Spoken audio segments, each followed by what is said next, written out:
आपण बनवतोय गुळंबा। त्यासाठी मी तूप घेतलंय 2 चमचे आणि लवंग घेतली 3 आणि थोडं दालचिनीचा तुकडा आणि त्यानंतर किस टाकलाय। किस व्यवस्थित परतून घेऊया आपण तुपामध्ये।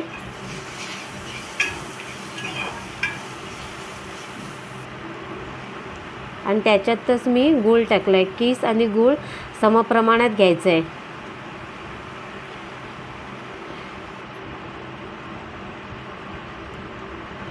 हे पूर्ण आपल्याला गूळ वितळलाय। आता पूर्ण आपण पाणी हे सगळं सुकून घेऊया आणि ह्याच्यात अजिबात पाणी वगैरे आपल्याला काहीच वापरायचं नाहीये।